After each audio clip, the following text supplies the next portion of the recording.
wulaga jammayo ina bone bawdo ina bone kadi bawado holyo. Assalamu alaikum mon yebiyankoɓe Winder TV min calminon onon kala e kuuɓal.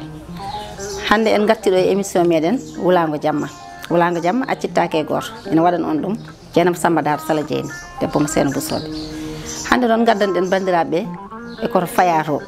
hakkillaji fof keeɗi ɗo joni ɗo tolniɗen koye élection ngaji eɗen gandi enen fof paaɗen koye élection ngaji législative ko hen paaɗen. Donc eɗen jiiɗi hande yewtidde hen e bandiraɓe goto men fof kadi artira hakkille muɗum e élection ngaji par ce que élection ngaji ko soomi hen ko yimɓe fof ne gandi ne heewi ko soomi hen gueɗe kewɗe nana e nder élection. Donc hande ko ɗum garɗen kadi hande yewtidde kadi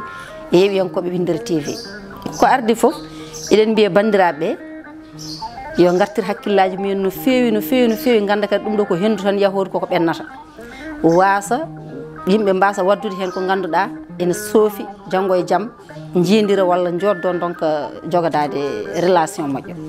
tawa kadi ɗum jarani ɗum par ce que waɗanteɓe ɗum ɓe so mbaɗi ɗum yimɓe fof ne gandi ɗo wattinta. Donc noon ko ardi fof eɗen mbiya bandiraɓe citoyen fof ne jogui droit wotande mo wela wotande mo yiiɗi yaadude mo yiiɗi yaadude.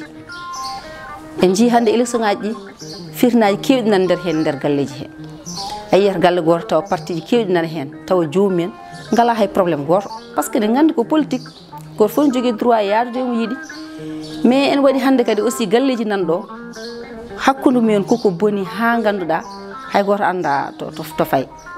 ko saabi ɗum saabu politique mi wondani ma parti gondumi koye o gonduɗa koye oɗo te taw ɗum fotani wonde.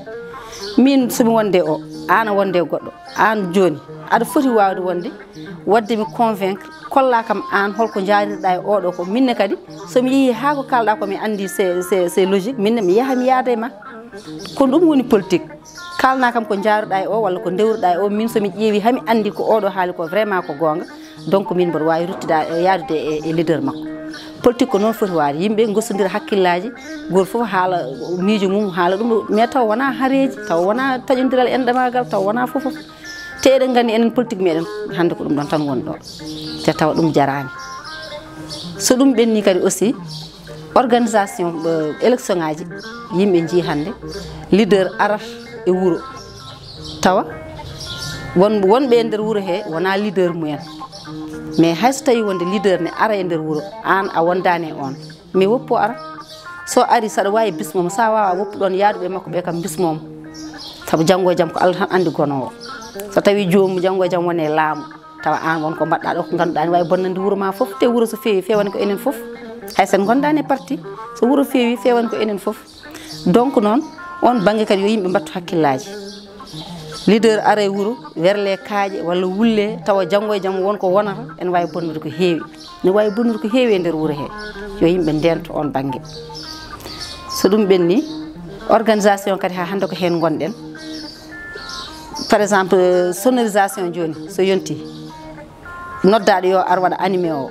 yoɓama kalis mum ha timmi ene foti arde kikiɗe e waɗa animé meeting o kono wooda hen tan mbaɗo tan no Dendam Ibrahima Diallo ara less sorna ɗum kalis andu noon somi naati yo fof feew kono noon kaari en so ngari ina kaala bonno micro ji ɗi hoto hay goto nan haydara walla mbaɗa yimɓe hayso wona sonorisation ni ne mbawi kadi yobde sukaɓe wonɓe mbiya yo berlo kaaje yo tas meeting o tawa an a haali ko kalanɗa gasi heddiɓe so ngari hoto kaala ɗum ɗon foof jarani politique saabu neɗɗo ƴewata ko janggo e jaam ko arata ko ɗum neɗɗo foti wadde suural kala kadi won tolni yo neɗɗo ƴeewa ɗum ɗon kadi ha hande koye nder organisation élection jeeya. So ɗum ɓenni aɗa yiya neɗɗo ara leader no foti arde wiye goto fof wiya mami addu karuji ɗiɗi mami addu kar goto walla mami addu karuji tati neɗɗo itta haalis hooloma tottuma tawa an aɗa andi e kelle a wawa addude hay feccere kar kono mbiya an yo totte coggu karuji tati walla karuji nayyi aɗa wawi addude itta kalis tottuma itta hen feccere kar gadda ko heddi ko mbaɗa e poos ma aɗa andi ɗum ɗon kam hankkadi guyka ari jamfa ari a itti hoolare te kadi ko ñamminoyta ɓesgu ma ngu kadi laaɓani ɗum waɗi gueɗe kewɗe nder ɗum ɗon fof hoto neɗɗo jarana ɗum e politique kala ko neɗɗo ne waɗa yo miijo kadi hakkude mum e Allah politique kadi hoto wi tan ko kalis politique aɗa ñama no welirma mais an ƴeew hoolare ma hakkude ma e neɗɗo tottuɗomo ko ɗum ƴeewata kadi ƴeewa hakkude ma e Allah ɗum ɗon kadi ene adda kadi gueɗe kewɗe jibru hewndu kadi hakkude yimɓe organisation kadi goɗɗo ko faate e ñamde neɗɗo ina ara wiye hande yonata ko kadia o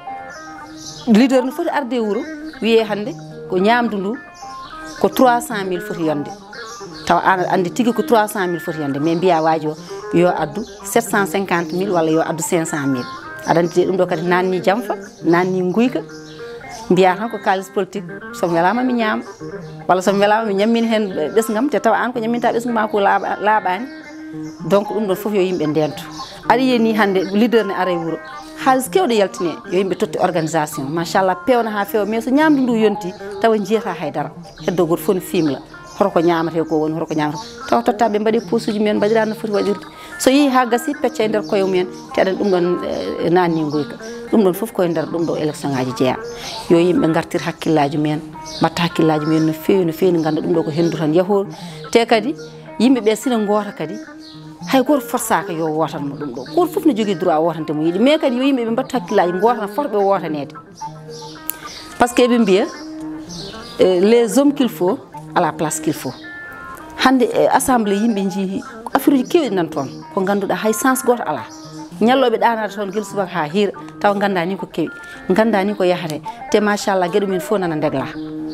a faami donc ɓeɗon hande so yimɓe no goto yo goto tan waɓe jogade leydi enen en jadani hay goto en gondani hay goto gonduɗen tan koye mbawɗo fewnude leydi ala o ko bandam o ko haal pular mboɗo foti wotande ɗum o ko ɗum ɗo non non non gotanten tan ko mbawɗo fewnande en leydi men taw goto men fof ne yiito hen hoore muɗum donc gartiren hakkillaji meɗen pewnen jonnen miijoɗen kadi ko arata élection ngaji ɗi haareji ɗi jarani taƴodirde enɗama jarani e politique par ce que son ƴeewi politique ko enen tan tampata hen de kono kamɓe leader uji ɗi eɓe pamodiri e koye mabɓe saabu sa ƴeewi koɓe jaadano tan jiyata janggo e jaam ina gondi donc pourquoi enen ne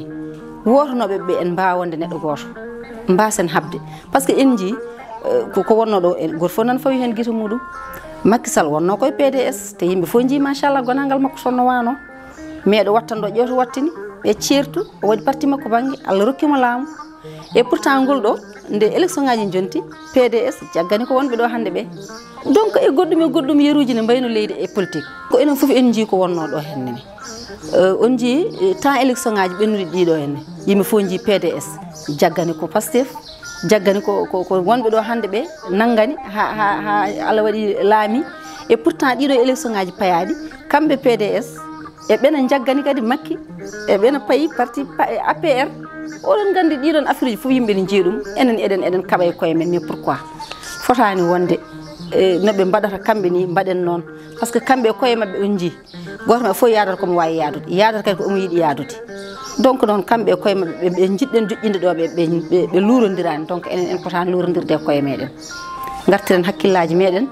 ganden ɗum ɗo ko hendu yahoru tan koko ɓennata mbasen waddude e hakkude men ko soofi ko ganduɗa janggo e jaam goto men fof ne jogo hen ñimsa tawa jarani ɗo uddirten ko yidde tan ha hande yen pertu guite meɗen ƴeewen saabu ko ardi foof Barthélémy Dias tan ɗon tan no yeru tokoso tan nan ɗon Barthélémy Dias maire de Dakar yimɓe fof jii bama kono jogui parti mum et pourtant kanko woni koye parti goɗɗo ɗon tan ko leçon te kanko e bama koɓe lurodirani hay saaha goto hayde o sokete ɗo nde yimɓe fof jii bammakko wonduno koye parti au pouvoir koye mumen wadde coalition mais haɗanimo sokede donc politique ne heewi affaire uji ɗum noon ko yidde andinde yimɓe tan enen jarani keɗen mbaɗa dramatiser affaire politique par ce que fotani wonde ko wiide bandiraɓe yeeɓiyankoɓe Windere TV tan machallah amin beltani on kala e saaha saabu amin jeeya commentaire uji amin jeeya fofoof ko wayno hen no monsieur Diallo mi salminima depuis Nouakchott commentaire uji mum ami e goɗɗo kadi machallah babam mon papa Amadou An mi salminima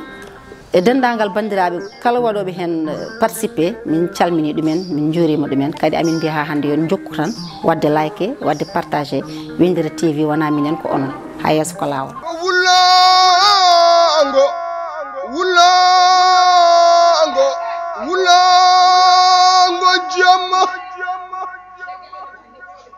ko wulaanga jamma ina bone baawɗo ina bone kadi bawaɗo holyo